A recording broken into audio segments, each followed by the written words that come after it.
Hello friends, welcome to genius classes. Friends, ये video आपकी daily current affair की है। ठीक है, अगर आप डेली क्वेश्चन लिख रहे हो तो मैं उम्मीद करता हूँ आप क्वेश्चन के साथ साथ इंपॉर्टेंट फैक्ट भी लिख रहे हो, क्योंकि हमारे एग्ज़ाम में ज़रूरी नहीं है क्वेश्चन डायरेक्ट आ जाए। कभी कभी उसके बारे में जो इंपॉर्टेंट सराउंडिंग जानकारी होती है कभी कभी वो भी पूछ लेता है। इसलिए आप क्वेश्चन के साथ साथ दो दो लाइनें ज़रूर लिखते चलिए।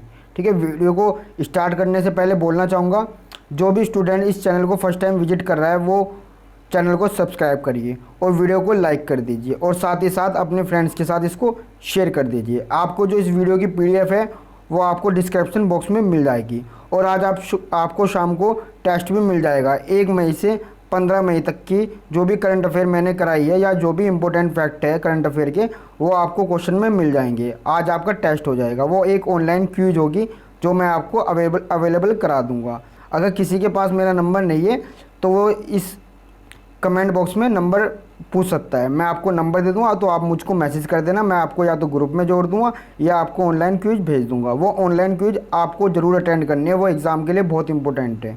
ठीक है, अगर मैं बोलूँ 1 से 15 मई के बीच में उन क्वेश्चन से बाहर कुछ नहीं आने वाला। ठीक है, तो वीडियो को स्टार्ट करते हैं।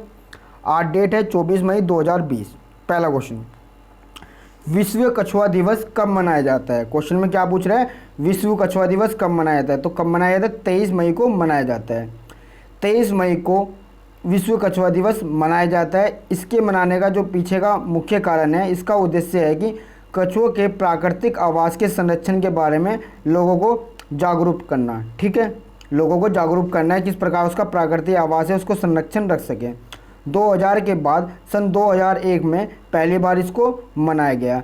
और किसके द्वारा मनाने की बात करी गई थी? 1990 में एक संस्था थी जिसका नाम था अमेरिका टोरटॉइज रेस्क्यू, एक एनजीओ था, तो उसके द्वारा इसको बचाना अभियान में बदला गया था और 2001 से यह दिवस मनाया जाने लगा। नेक्स्ट क्वेश्चन, किस राज्य सरकार ने essential service maintenance act ESMA, ठीक है मैंने आपको फुल फॉर्म भी लिख दी है, लागू किया? तो किसने लागू किया? उत्तर प्रदेश। जो भी स्टूडेंट उत्तर प्रदेश से बिलोंग करता है उसके लिए मोस्ट इंपॉर्टेंट क्वेश्चन है, वो इसको जरूर याद कर ले। ठीक है, इसके बारे में क्या जानकारी है वो भी मैं आपको बता देता हूँ।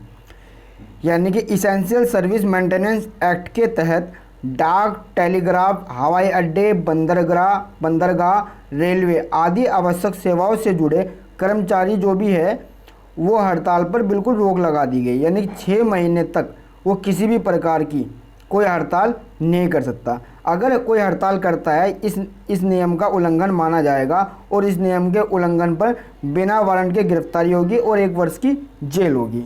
नेक्स्ट क्वेश्चन,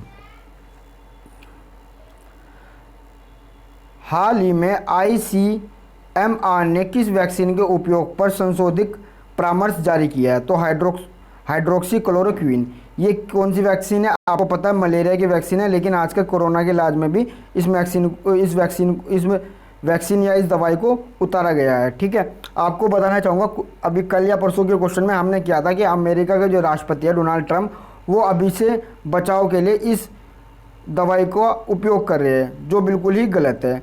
तो ये ICMR है जो भारत की एक संस्था है, मेडिकल संस्था है, तो इसने साफ बताया कि इस प्रकार से लेने से कोई भी फ़ायदा नहीं है। आप जब भी इस मेडिसिन को लो तो डॉक्टर की परामर्श से लो। ऐसा नहीं है कि आप डेली टू डेली से लेना स्टार्ट कर दो कि मुझे कोरोना नहीं होगा, तो इससे कोई फ़ायदा नहीं है। ठीक है, तो इसके लिए उन्होंने एक संशोधित परामर्श जारी किया है। नेक्स्ट क्वेश्चन, किस राज्य की सरकार ने ब्रेक द चेन कार्टून अभियान की शुरुआत की? अगर आप वीडियो को लगातार देख रहे हो तो आपको पता है ब्रेक द चेन केरल ने बनाया था। ठीक है, ब्रेक द चेन का जो शुरुआत की थी केरल ने की थी, और ये ब्रेक द चेन कार्टून अभियान की जो शुरुआत है ये भी केरल ने की है। केरल की स्वास्थ्य मंत्री के शैलजा द्वारा केरल कार्टून अकादमी से शुरुआत की गई है। लोगों को जागरूक करने के लिए चित्रकारों द्वारा दीवारों पर कार्टून का चित्रण किया जाएगा। ठीक है, पहले चरण में 14 जिले शामिल किए जाएंगे। नेक्स्ट क्वेश्चन, किस राज्य की सरकार ने सबको रोजगार मिलेगा नामक योजना शुरू करी है? किसने शुरू करी है? मध्य प्रदेश सरकार ने। मध्य प्रदेश के मुख्यमंत्री शिवराज सिंह चौहान ने इस योजना का उद्घाटन किया है। इस योजना के तहत मजदूरों को मनरेगा जॉब कार्ड मिलेंगे। राज्य सरकार अपने गांव और पंचायत क्षेत्रों में ही प्रवासी मजदूरों को रोजगार देने के लिए प्रतिबद्ध है, जो रोजगार की तलाश में घर से बाहर या प्रदेश से बाहर चले गए थे, अब उनको जो रोजगार मिलेगा अपने ही प्रदेश में मिलेगा। नेक्स्ट क्वेश्चन, भारतीय मौसम विज्ञान ने मौसम सेवाओं की जानकारी के लिए किस ऐप में मौसम सेवाओं को लॉन्च किया है? तो किसको लॉन्च किया है? उमंग में। उमंग की स्पेलिंग लिख ले UMANG, और मैंने फुल फॉर्म भी लिख दी है, unified mobile application for new governance. ठीक है, तो ये क्या काम करेगा? जो भारतीय मौसम विभाग की जो वेब पोर्टल है, जो भी जानकारी उस पर आएगी तो वो ही जानकारी सेम टू सेम इस उमंग ऐप पर आ जाएगी। ये किस प्रकार से काम करेगा? जो भी आपको मौसम की जानकारी चाहिए वो आपको जानकारी देगा। 2017 में PM मोदी द्वारा सभी सरकारी सेवाओं को एक ऐप पर लाने के उद्देश्य से इस योजना का अवतरण किया गया है। नेक्स्ट क्वेश्चन, कौन कौन से भारतीय राज्य वर्तमान में टिड्डियों के हमले से सबसे अधिक प्रभावित होते हैं? तो राजस्थान, पंजाब, हरियाणा, मध्य प्रदेश। अगर आपको इनमें से कोई 3 ऑप्शन में आ जाए और चौथा ऑप्शन में आ जाए इनमें से सभी या आ जाए सभी, तो आपको सभी आंसर लगाना है। अगर वो पूछे सबसे ज़्यादा प्रभावित, बिल्कुल सबसे ज़्यादा, और ऑप्शन में आपको सभी नहीं दिखे, तो राजस्थान आपको याद रखना है, इसलिए मैंने स्टार्टिंग में इसको लिख दिया। राजस्थान सबसे प्रभावित क्षेत्र है। ठीक है, पर्यावरण और वन मंत्रालय ने कहा है पाकिस्तान से टिड्डियों का झुंड इन क्षेत्रों में प्रवेश कर रहा है। किन क्षेत्रों में? जिनका मैंने आपको नाम दिए, जिससे कपास की फसलों और सब्जियों की फसलों को काफ़ी क्षति हुई है। राजस्थान सबसे प्रभावित क्षेत्र है, मैंने आपको बता दिया है। चालू वर्ष के दौरान टिड्डियों का झुंड जून व जुलाई के अपने सामान्य समय से पहले भारत में प्रवेश कर चुका है। नेक्स्ट क्वेश्चन, किस राज्य सरकार ने बुखार क्लिनिक शुरुआत करी है? तो मध्य प्रदेश सरकार ने। मध्य प्रदेश सरकार ने बोला है अगर आपको जरा सा भी बुखार है तो हम बुखार क्लिनिक की शुरुआत कर रहे हैं, आप वहाँ पर आओ, अपना टेस्ट कराओ, ताकि उसको मेडिसिन देने के बाद उसका टेस्ट भी किया जा सके अगर वो बुखार सही नहीं हो रहा है। ठीक है, ये सब कुछ कोरोना की वजह से हो रहा है। नेक्स्ट क्वेश्चन, अमेरिकी निजी इक्विटी कंपनी KKR ने 11.367 करोड़ रुपए में किस कंपनी में 2.32% हिस्सेदारी खरीदी है? तो किस में खरीदी है? रिलायंस जियो में ये हिस्सेदारी खरीदी है। यह 4 हफ्तों में 5वां सौदा है जो संयुक्त रूप से 78,562 करोड़ रुपए का निवेश करेगा। यह जो KKR कंपनी है ये आपकी अमेरिका की कंपनी है, और आपको बताना चाहूँगा ये KKR कंपनी द्वारा एशिया में सबसे बड़ा किया गया निवेश है। किस्म के अंदर? रिलायंस जियो के अंदर। नेक्स्ट क्वेश्चन, किस देश ने मई 2020 में स्पेस ऑपरेशन स्क्वाड्रन को लॉन्च किया है? तो किसने लॉन्च किया है? जापान ने लॉन्च किया है। जापान के बारे में पहले मैं आपको बताना चाहूँगा, जापान की मुद्रा एग्जाम में बहुत बार पूछी जाती है। इसकी मुद्रा है येन। ठीक है, क्या है? येन। और जो इसकी राजधानी टोक्यो है। और प्रधानमंत्री की बात करें तो शिंजो आबे इसके प्रधानमंत्री। अब बात करते हैं इस स्क्वाड्रन लॉन्च के बारे में बात करते हैं। जापान द्वारा लॉन्च किए गए यह योजना अपने उपग्रहों पर नज़र रखेगी। नज़र किस प्रकार से रखेगी? जो उन्होंने उपग्रह या सैटेलाइट ऊपर भेज रखी है उन पर नज़र रखेंगे कहीं वो आपस में टकरा तो नहीं जाए, वो सही ढंग से काम कर रहे हैं या नहीं कर रहे हैं। तो इसका नाम क्या है? Space operation squadron. Next question, किसे दक्षिण एशिया में जलवायु परिवर्तन के लिए विश्व बैंक के अभ्यास प्रबंधक के रूप में नियुक्त किया है? तो किसे नियुक्त किया गया? आभास झा को। और आभास झा कहाँ के हैं? ये भारत के हैं। ठीक है, भारतीय अर्थशास्त्री आभास झा को विश्व बैंक ने दक्षिण एशिया क्षेत्र में जलवायु परिवर्तन और आपदा प्रबंधन पर एक महत्वपूर्ण स्थान पर नियुक्त किया है। इनकी नियुक्ति ऐसे समय में हुई है जब अत्यधिक गंभीर चक्रवात अम्फन ने बांग्लादेश व भारतीय तटीय राज्यों पश्चिम बंगाल व उड़ीसा में नुकसान किया है, जिससे व्यापक विनाश व क्षति हुई है। Next question, FICCI FLO Chennai राष्ट्रीय अध्यक्ष के रूप में किसे नियुक्त किया गया है? तो किसे नियुक्त किया गया है? जानवी फूकन को नियुक्त किया गया है। बात करें फिक्की की, तो फिक्की की फुल फॉर्म लिख लीजिए आप, federation of Indian chamber of commerce and industry. दोबारा रिपीट कर रहा हूँ, federation of Indian chamber of commerce and industry. आइए बात करते हैं FLO। FLO क्या है?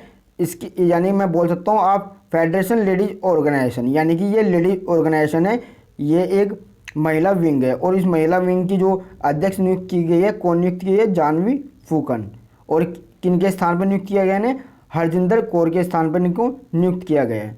नेक्स्ट क्वेश्चन, किस विश्वविद्यालय के वैज्ञानिकों ने अल्जाइमर के कारण स्मृति हानि को रोकने के लिए ट्रोजन पेप्टाइड्स का उपयोग किया है। तो आईआईटी गुवाहाटी ने ये किया है। आईआईटी गुवाहाटी के शोधकर्ताओं ने अल्जाइमर रोग से जुड़ी अल्पकालिक स्मृति हानि को रोकने के लिए, कौन सी अल्पकालिक यानी शॉर्ट टर्म मेमोरी, ठीक है, अल्पकालिक स्मृति हानि को रोकने या कम करने में मदद करने के लिए एक नई विधि की खोज की है। इस विधि में शोधकर्ताओं ने न्यूरोटॉक्सिक अणुओं के एकत्रीकरण को पकड़ने के लिए ट्रोजन पेप्टाइड्स का इस्तेमाल किया है। नेक्स्ट क्वेश्चन, वन पर्यावरण जलवायु परिवर्तन मंत्रालय ने जैव विविधता के संरक्षण के लिए कितनी पहल को लॉन्च किया है? तो कितनी पहल को लॉन्च किया है? 5। आपको सिर्फ ये याद रखना है कितनी पहल को लॉन्च किया है। बाकी मैं पांचों के बारे में आपको बता रहा हूँ, सिर्फ आपको सुनना है, वो सुनना भी जरूरी है।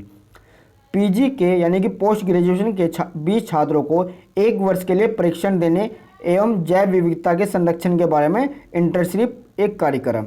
Number 2, world wide crime bureau का नॉट एनिमल्स माइग्रेट अभियान लॉन्च किया है। नंबर 3, विश्व वन्यजीव कोष मॉडल को लॉन्च किया गया है। नंबर 4, यूएनईपी के लुप्तप्राय प्रजातियों की अवैध तस्करी को रोकने के लिए अभियान। नंबर 5, जैविक विविधता एक्ट 2002 पर एक नया वेबिनार लॉन्च किया गया। ये पांचों आपकी जानकारी में होनी चाहिए। नेक्स्ट क्वेश्चन, कुडोस किस राज्य के एनजीओ की एक पहल है? तो किस राज्य के एनजीओ की पहल है? मणिपुर। यानी कि संयुक्त राष्ट्र द्वारा कोविड-19 के खिलाफ लड़ाई के लिए 10 वैश्विक पहलों में कुडोस को शामिल किया गया है और ये कहाँ की है? मणिपुर की ये है। नैस्कार कप सीरीज का डार्लिंगटन रेसवे पर टोयोटा 500 का खिताब किसने जीता है? डैनी हैमलिन ने जीता है। ये कहाँ पर है? अमेरिका में। ये एक रेस होती है, ठीक है। आपको सिर्फ याद क्या रखना है, नैस्कार कब किसने जीता है? डैनी हैमलिन ने। आपसे पूछ सकता है डैनी हैमलिन कहाँ के निवासी है, तो आपको क्या याद रखना है, ये अमेरिका के निवासी है।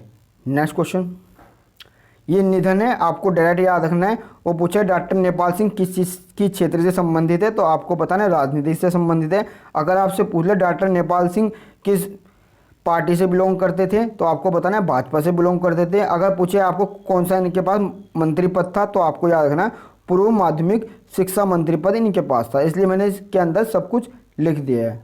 आपको दोबारा रिपीट करना चाहूँगा मैं, आपको टेस्ट ज़रूर देना है, ठीक है। जिसके पास मेरा नंबर नहीं है वो कमेंट में हेलो बोल दे या नंबर के लिए बोल दे, मैं आपको नंबर अवेलेबल करा दूंगा।